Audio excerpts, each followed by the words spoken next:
We had flown to Iceland during the early winter, Freya, Aron, and me, to see the northern lights and hike across some less traveled trails. For most of the first day, the weather was perfect. Clear sky, crisp air, a landscape of white stretching endlessly. Around late afternoon, we stopped near a frozen lake that the map barely mentioned.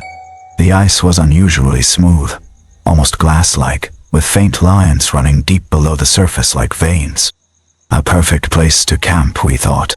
The cliffs nearby sheltered us from the wind, and the silence felt peaceful in a way you only get when you're far from everything.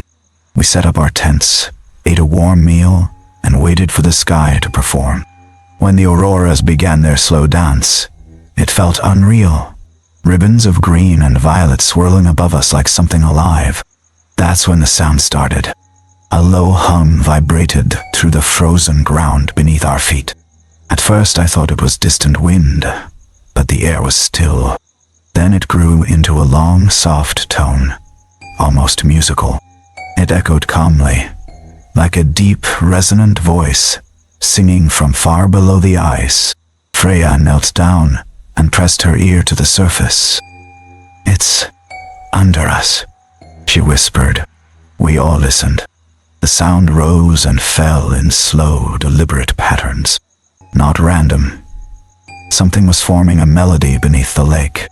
The ice hummed again.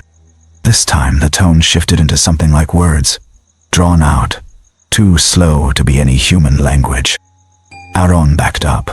We should move camp, now. But before we could decide anything, cracks spidered through the lake.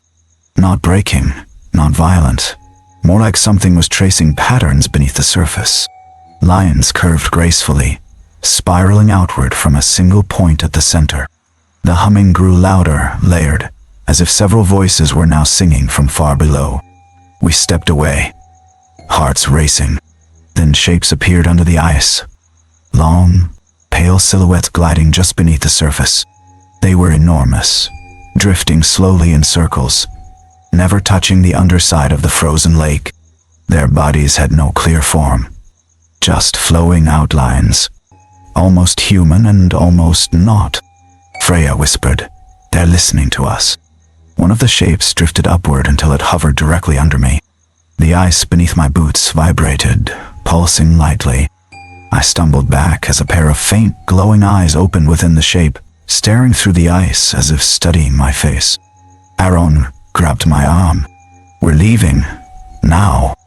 We sprinted back to camp, stuffed everything into our bags, and ran until the glow of the auroras felt distant behind us. The humming grew quieter, but it never stopped entirely. By the time we reached higher ground, we could still hear faint, musical tones drifting upward from the frozen lake. We didn't sleep that night. The next morning, we hiked toward the nearest ranger station. Halfway there, far in the distance, from the direction of the lake, the singing began again. Higher this time, sharper, like the voices were calling upward instead of outward. We pushed on until the station came into view. The ranger listened to our story, but said the lake we described wasn't on any of their maps.